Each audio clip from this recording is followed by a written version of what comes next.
ನಮಸ್ಕಾರ, ಆರೋಗ್ಯ ದರ್ಪಣಕ್ಕೆ ಸ್ವಾಗತ. ನಾನು ನಾಗರತ್ನ ಮೇಲಿನ.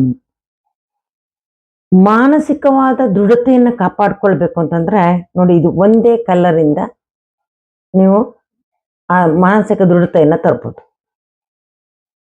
ಹೇಗೆ ಅಂತಂದ್ರೆ, ಈ ಪಿಂಕ್ ಕಲರ್ ಅನ್ನ ನೀವು ಎಡಗೈ ಉಂಗುರದ ಬೆರಳು ಅಲ್ಲ ಮಧ್ಯದ ಬೆರಳು ಉಗುರು ಕೆಳಗಡೆ ಮತ್ತು ಬಲಗೈ ಮಧ್ಯದ ಬೆರಳು ಉಗುರು ಕೆಳಗಡೆ,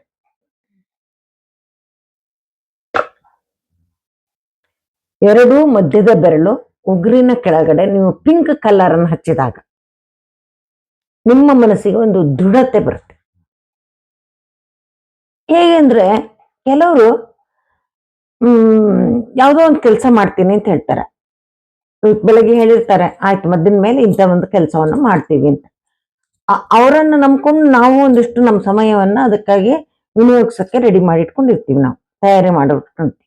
ಆದ್ರೆ ಮದ್ದಿನ ಮೇಲೆ ಆಗೋ ಹೊತ್ತಿಗೆ ಅವ್ರ ಮನಸ್ಸು ಚೇಂಜ್ ಮಾಡ್ಬಿಡ್ತಾರೆ. ಇಲ್ಲ, ನನ್ಗೆ ಈ ಕೆಲಸ ಈಗ ಮಾಡಕ್ಕಾಗಲ್ಲ, ಇನ್ನೊಂದ್ ದಿವಸ ಮಾಡೋಣ.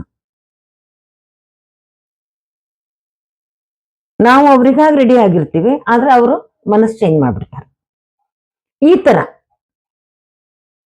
ತುಂಬಾ ವಿಷಯಗಳಲ್ಲಿ ಈ ತರ ಅವರು ಯಾವುದೇ ಅವರ ಮಾತನ್ನ ನಂಬ್ಕೊಂಡು ನಾವು ಯಾವುದೇ ಕಾರ್ಯಕ್ರಮವನ್ನ ನಾವು ನಂಬ್ಕೊಳ್ಲಿಕ್ಕೆ ಆಗುದಿಲ್ಲ. ಯಾಕೆಂದ್ರೆ ಅವರಲ್ಲಿ ಮನಸ್ಸು ದೃಢವಾಗಿರೋದಿಲ್ಲ. ಇಂಥವ್ರು ಏನು ಗೊತ್ತಾ, ತುಂಬಾ ಚಾಡಿ ಮಾತನ್ನು ಕೇಳ್ತಾರೆ. ಅವ್ರು ಹೇಳಿದ್ದು ಸರಿ ಅಂತ ಒಪ್ಕೊಳ್ತಾರೆ, ಇವ್ರು ಹೇಳಿದ್ದು ಸರಿ ಅಂತ ಒಪ್ಕೊಳ್ತಾರೆ. ಅವ್ರ ಸ್ವಂತ ಒಂದು ದೃಢ ನಿರ್ಧಾರವನ್ನೇ ತಗೊಳ್ಳೋದಿಲ್ಲ. ಮನಸ್ಸು ಸ್ಥಿಮಿತದ ಅಂದ್ರೆ ದೃಢವಾಗಿರೋದಿಲ್ಲ.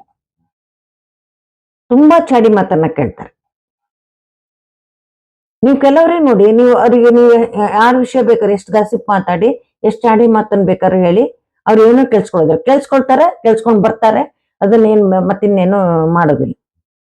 ಸುಮ್ಮನೆ ಹೇಳೋರು ಹೇಳ್ಕೊಳ್ತಾರೆ, ಅವ್ರು ಕೇಳಿಸ್ಕೊಂಡ್ಬಿಡ್ತಾರೆ. ಆದ್ರೆ ಕೆಲವ್ರು ಏನ್ ಮಾಡ್ತಾರೆ, ಆ ಚಾಡಿ ಮಾತನ್ನು ಕೇಳಿಸ್ಕೊಳ್ತಾರೆ, ಅದನ್ನ ಬೇರೆ ಕಡೆಗೂ ಅಪ್ಲೈ ಮಾಡ್ತಾರೆ.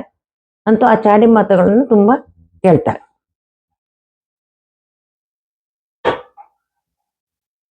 ಅತ್ತೆ ಬಗ್ಗೆ ಯಾರು ಚಾಡಿ ಹೇಳಿದ್ರನ್ನ ಬಂದು ಅತ್ತೆ ಹತ್ರ ಜಗಳ ಮಾಡ್ತಾರೆ. ಸೊಸೆ ಬಗ್ಗೆ ಯಾರು ಚಾಡಿ ಹೇಳಿದ್ರಿಂದ ಸೊಸೆ ಹತ್ರ ಜಗಳ ಮಾಡ್ತಾರೆ. ಈ ತರ ಅಂದ್ರೆ ಅವರಿಗೆ ಸರಿ ತಪ್ಪು ಯಾವುದು, ಸರಿ ತಪ್ಪನ್ನ ನಿರ್ಧಾರ ಮಾಡ್ಲಿಕ್ಕೆ ಆಗೋದಿಲ್ಲ. ಮತ್ತೆ ಜೀವನದಲ್ಲೂ ಕೂಡ ಸೋಲು ಗೆಲುವುಗಳನ್ನ ಸಮನಾಗಿ ತಗೊಳ್ಳೋದಿಲ್ಲ. ಅವ್ರು ಎಲ್ಲದಕ್ಕೂ ಓವರ್ ರಿಯಾಕ್ಟ್ ಮಾಡ್ತಾರೆ. ಅವರು ಸೋಲಾದವುಗಳು ತುಂಬಾ ಕುಗ್ಗುತ್ತಾರೆ. ಏನೋ ಜೀವನದಲ್ಲಿ ಒಂದೇನೋ ಸೋಲಾಯ್ತು, ಆಯ್ತು, ಇದು ಮುಂದೆ ಹೋಗೋಣ, ಮುಂದುವರ್ಕೊಂಡು ಹೋಗೋಣ, ಮುಂದೆ ಏನ್ ಮಾಡ್ಬೇಕು ನೋಡೋಣ, ಈ ತರ ತಗೊಳ್ಳೋದಿಲ್ಲ. ಯಾಕೆಂದ್ರೆ ಮನಸ್ಸು ದೃಢವಾಗಿರೋದಿಲ್ಲ. ಸೋಲು ಗೆಲುವುಗಳನ್ನ ಸಮನಾಗಿ ತೆಗೆದುಕೊಳ್ಬೇಕು ಅಂತಂದ್ರೆ ಮನಸ್ಸು ದೃಢವಾಗಿರ್ಬೇಕು, ಮನಸ್ಸಿನ ಸ್ಟ್ಯಾಮಿನಾ ಚೆನ್ನಾಗಿರ್ಬೇಕು. ಯೋಗ ಪ್ರಾಣಾಯಾಮ ಇದನ್ನೆಲ್ಲ ಮಾಡ್ತಾ ಇರೋರಿಗೆ ತುಂಬಾ ಮನಸ್ಸಿನ ದೃಢತೆ ಚೆನ್ನಾಗಿರುತ್ತೆ. ಇದ್ರ ಮೂಲಕ ಕೂಡ ನಿಮ್ಮ ಮನಸ್ಸಿನ ದೃಢತೆಯನ್ನ ಜಾಸ್ತಿ ಮಾಡ್ಕೋಬಹುದು. ಈ ಎರಡೂ ಕಲರಿಗೂ ಪಿಂಕ್ ಕಲರ್ ನೀವು ವಾರಕ್ಕೊಂದು ದಿವಸ ಹಚ್ತಾ ಬಂದ್ರೆ ಸಾಕು. ಕೆಲವ್ರಿಗೆ ಹೇಳ್ತಾರೆ ನೋಡಿ, ಫಿಕಲ್ ಮೈಂಡ್ ಅಂತ ಹೇಳ್ತಾರೆ. ಈಗ ಒಂದ್ ಮಾತಾಡ್ತಾರೆ, ಇನ್ನೊಂದ್ ಸ್ವಲ್ಪ ಇನ್ನೊಂದೊತ್ತಿಗೆ ಇನ್ನೊಂದು ಮಾತಾಡ್ತಾರೆ. ಈ ತರ ಇರೋದಿಲ್ಲ. ಈ ತರ ದೃಢ ಮನಸ್ಸಿಗಾಗಿ ನೀವು ಈ ಕಲರ್ ಅನ್ನ ಉಪಯೋಗಿಸಬಹುದು. ವಾರಕ್ಕೆ ಒಂದ್ ದಿವಸ ಹಚ್ಚಿ ಒಂದ್ 2-3 ತಿಂಗಳು ಹಚ್ಕೊಳ್ಳಿ, ನಿಮ್ಗೆ ಗೊತ್ತಾಗುತ್ತೆ ಬದಲಾವಣೆ ಆಗಿರೋದು. ಈಗ ಮಕ್ಕಳು ಆತರ ಇರ್ತಾರೆ. ಮಕ್ಳಿಗೆಲ್ಲ ತುಂಬಾ ಚಿಂತೆ ಮಾಡಕ್ ಹೋಗ್ಬಿಡಿ. ಮಕ್ಳಿಗೂ ಹಚ್ಚಿದ್ರು ಬರುತ್ತೆ ಇದು, ಮಕ್ಳಿಗೂ ತುಂಬಾ ಕೆಲಸ ಮಾಡುತ್ತೆ. ಕೆಲವು ಮಕ್ಳು ನೋಡಿ, ಅವ್ರು ತುಂಬಾ ಒಳ್ಳೆ ಅವರು ದೃಢವಾಗಿರ್ತಾರೆ. ಆದ್ರೆ ಕೆಲವ್ರು ಹಾಗಿರೋದಿಲ್ಲ, ತುಂಬಾ ಚಂಚಲ ಮನಸ್ಸಿನವರಾಗಿರ್ತಾರೆ. ಮಕ್ಕಳಿಗೂ ಕೂಡ ಹಚ್ಬೋದು ಇದನ್ನ.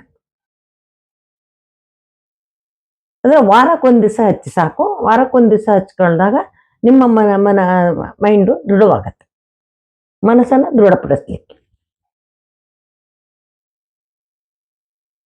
ನಿಮ್ಮ ಯಾವುದೇ ಸಮಸ್ಯೆಗಳಿದ್ರು ನನ್ಗೆ ಈ ನಂಬರಿಗೆ ನೀವು ಮೆಸೇಜ್ ಮಾಡಿದ್ರೆ ನಾನು ಉತ್ತರ ಕೊಡ್ತೀನಿ. 6366310264ಗೆ.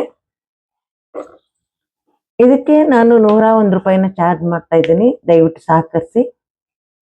ಮತ್ತು ನಿಮ್ಮ ಅಭಿಪ್ರಾಯಗಳನ್ನು ಕಮೆಂಟ್ಸ್ ಮೂಲಕ ತಿಳಿಸಿ, ಚಾನಲ್ ಅನ್ನು ಸಬ್ಸ್ಕ್ರೈಬ್ ಮಾಡುವ ಮೂಲಕ ಪ್ರೋತ್ಸಾಹ ನೀಡಿ. ನಮಸ್ಕಾರ.